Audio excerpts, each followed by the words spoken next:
Senhoras e senhores, sejam muito bem-vindos ao nosso podcast Seguro para Todos. Hoje nós estamos aqui com ele, Leandro Teixeira, que é o CEO do Grupo Gomes Pires, faz parte aí desse movimento Seguro para Todos. Bom, Leandro, acho que para a gente começar da melhor forma possível, explica para a gente aí o que é esse movimento Seguro para Todos. Perfeito, Lúcio, obrigado por me receber. O Movimento Seguro para Todos nasce como um hub de integração. Movimento Seguro para Todos não é uma marca, Movimento Seguro para Todos é um movimento. E tem sobre a perspectiva, como objetivo, disseminar a educação securitária. Mas disseminar a educação securitária, Lúcio, não só para o público final. O Brasil, enfim, tem uma dificuldade extrema com entender e de aplicar essa educação securitária, tão quanto tem dificuldade para aplicar, por exemplo, a educação financeira. Então, nós temos como objetivo disseminar essa educação securitária, mas também de agir como um hub de integração de parceiros, de fornecedores do mercado de seguros. E a gente tem se aproximado até com a iniciativa pública, com a perspectiva de aproximar esses entes e disseminar a cultura na ponta, disseminar a cultura securitária e o empreendedorismo para este meio. Então, até para os empresários, para os distribuidores de seguros, para os serviços que estão, vamos dizer, dentro da cadeia, reboque, assistência 24 horas, regulação de sinistro e até outros serviços de educação. Então, o Movimento Seguro para Todos, o próprio nome diz, é um movimento, não é uma marca própria, e nós temos como principal objetivo disseminar a educação securitária para o público final, mas também para uma parcela de empresários e empreendedores que acreditam que neste mercado existe uma possibilidade, um mar de oportunidades para atuar, transformar suas vidas, os seus negócios e a vida das pessoas. Por que você acha, você considera, né, que essa educação ainda não permeou quanto poderia, ainda ela não alcançou ainda quanto poderia, né? Você até citou a questão da educação financeira, de ser um desafio, né? Por que você acha que isso ainda é um desafio para o brasileiro? Perfeito. Ô Lúcio, o brasileiro, na sua maioria, tão preocupado em, por exemplo, ter um churrasco no final de semana e de ter a sua cerveja. Ele não está preocupado com o futuro da sua família, o futuro dos seus filhos, o futuro dos seus negócios e a sua independência financeira. Então, nós estamos dizendo muito mais para uma educação financeira. Se a educação financeira ainda não permeou no país, quem dirá a educação securitária? A educação securitária, sobre a perspectiva da maioria da população, é algo de luxo, mas não é algo de luxo, é algo necessário.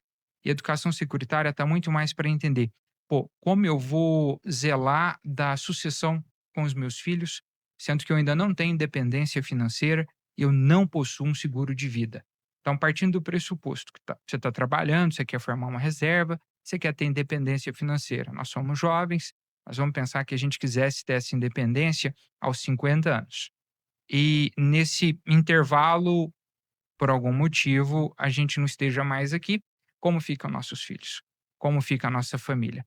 Veja, se a gente não prepara para ter um seguro de vida nessas ocasiões e garantir que se eu não estou aqui para juntar esse capital, para ter essa independência e dar esse conforto para minha família, como eu faço na minha ausência? Veja por outra perspectiva, recentemente, o país não é um país catastrófico, pelo menos conceitualmente, mas a tempestade em São Paulo.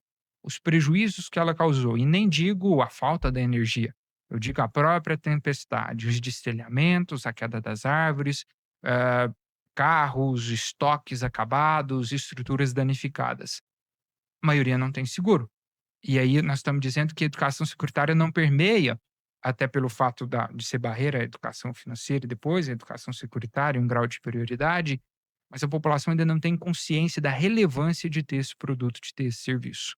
Se aquelas pessoas, se aqueles empresários tivessem de maneira organizada, de maneira adequada, uma apólice de seguros que cobrisse o tipo de evento, eles estariam muito mais confortáveis. E por último, por exemplo, para dizer até da importância, não só da educação, mas de ter o produto.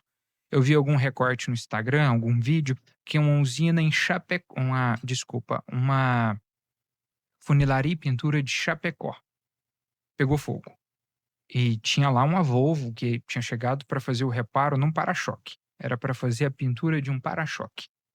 A oficina inteira pegou fogo.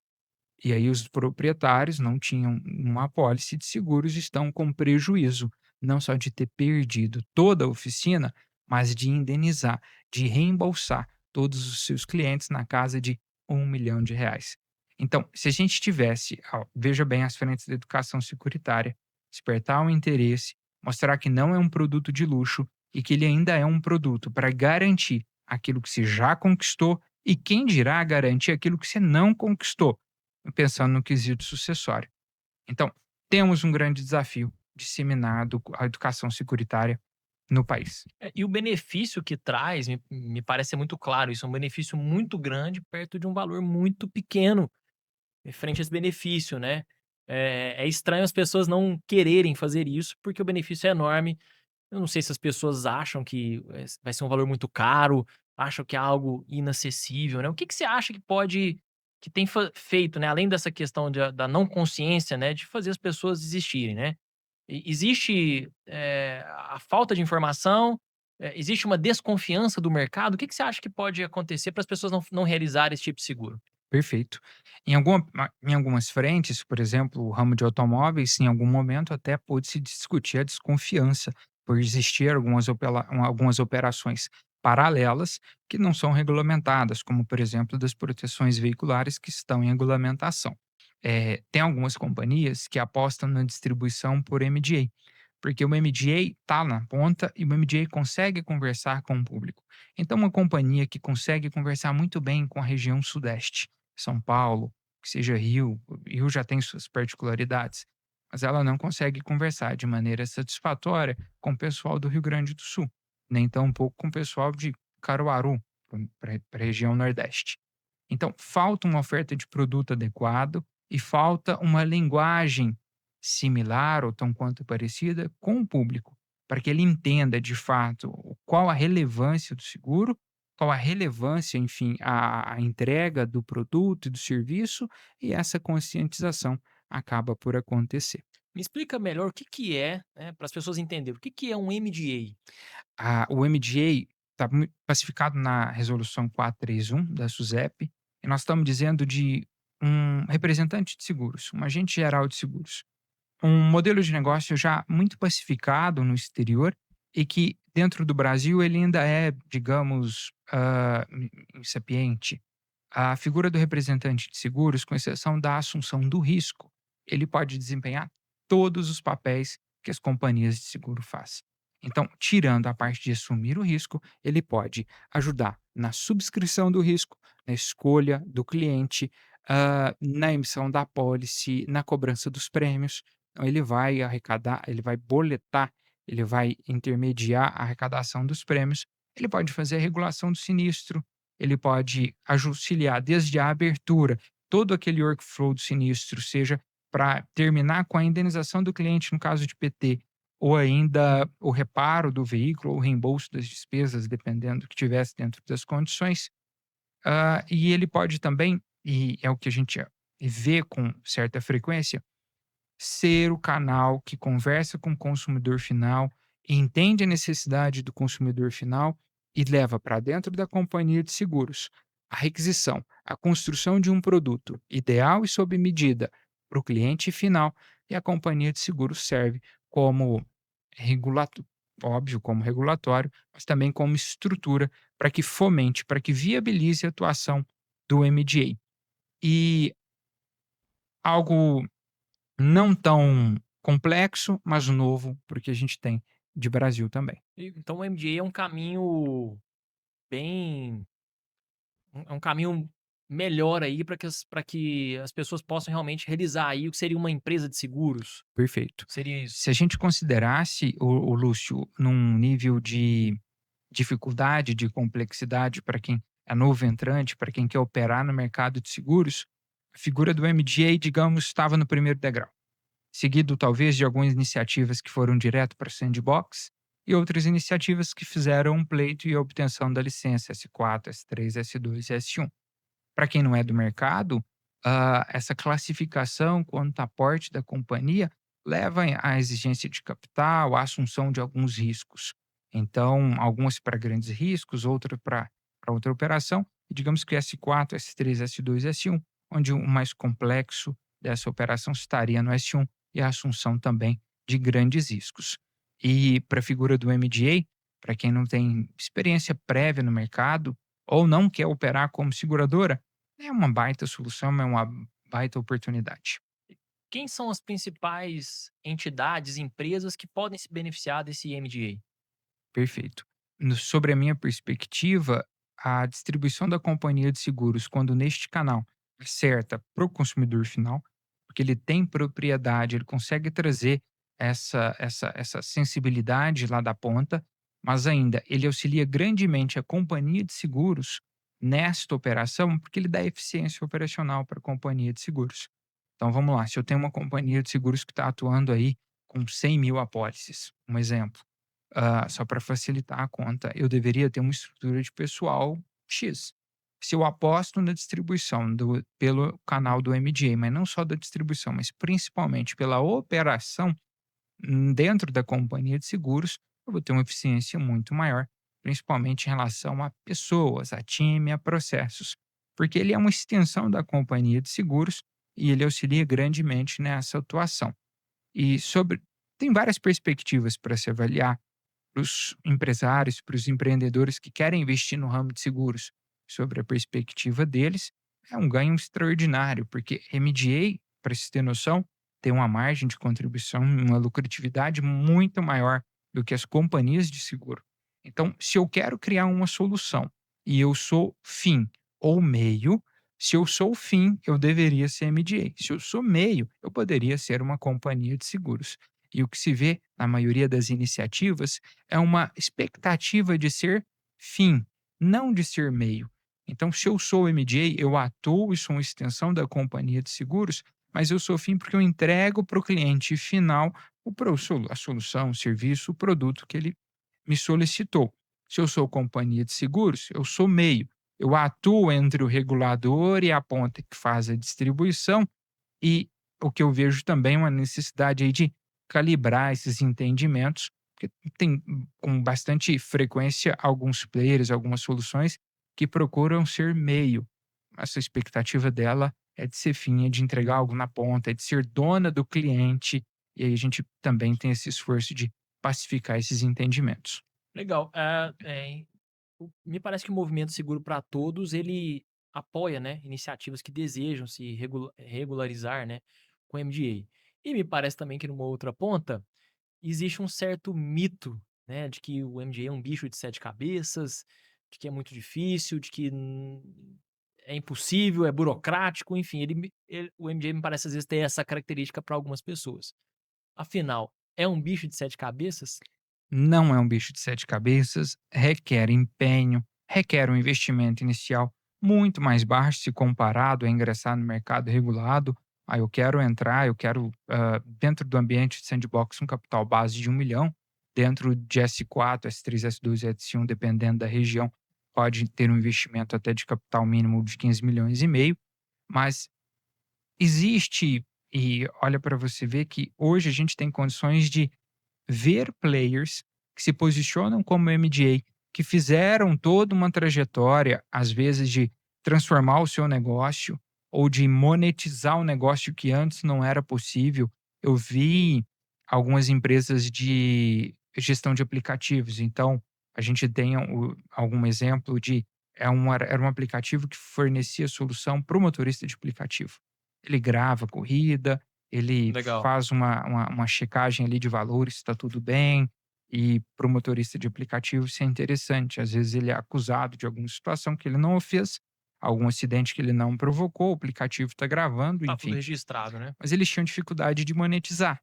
Como que eles monetizam? Pegaram dentro da plataforma deles, se transformaram também em seguros, em um MGA, entregam seguro para a ponta e conseguiram não só monetizar o negócio deles, mas de alterar a tese deles para captação e captar o investimento, porque conseguiram dar uma perspectiva do investidor de retorno do negócio. Outros que transformaram associações de proteção veicular, transformaram esse ativo em MGAs. E aí tem várias possibilidades. Eu continuo a associação como estipulante, me plugo a um MGA que está ligado a uma seguradora, ou eu única e exclusivamente torno o MGA integrante da um contrato com a companhia de seguros e consigo, sem prejuízo da atividade principal, também fazer a atividade do MGA e entregar seguros. Então, tem negócios de rastreio, proteção veicular, ah, oficinas de pequenos reparos, alinhamento, balanceamento, que também distribuem seguros ou fazem parte dessa atuação que a companhia de seguros poderiam fazer. Diferente de algum tempo que não tinha essa figura de MGA. Então hoje a gente consegue entender quais são as figuras que tem no mercado, o que eles fizeram, o que eles têm feito de melhor e ainda fazer um benchmarking lá fora. A gente teve recentemente em um congresso de seguros, em Las Vegas, nos Estados Unidos, e a gente conseguiu entender como eles aplicam isso lá e já há algum tempo. A gente consegue trazer para cá o que já é inovador e entender o que nós fazemos de inovador que o mundo ainda não faz. Então, a gente tem precedente. A gente tem precedente e a gente tem algo como base, que serve de espelho para fomentar, para constituir, para criar novas soluções. E tem todo um passo a passo para isso. E, por último, em um degrau de complexidade, esse é um dos menores, tanto de complexidade quanto de esforço de capital. Não que seja fácil, mas não tão complexo, que depende de um time capacitado, de um comprometimento e de um esforço de capital, mas muito inferior ao que se veria em sandbox ou nessas outras categorias que operam em ambiente definitivo.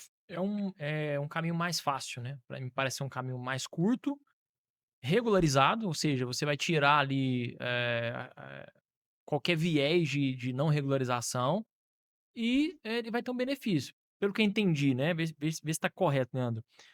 Você pode tanto ser uma empresa que vá vender o seguro como o seu produto principal, mas você também pode agregar como se fosse mais um produto agregando valor para sua empresa. Perfeito. Beleza, vi que é um caminho legal para eu fazer. Quais são os passos, quais são os caminhos que eu posso adotar para adquirir meu MGA? Perfeito. O compromisso do movimento Seguro para Todos é despertar esse interesse e mudar a perspectiva do empresário, do empreendedor. Então, a partir do momento que consegue mudar essa perspectiva, de estimular esse interesse dele para essa solução, basicamente o que se tem é iniciar uma relação com a companhia de seguros.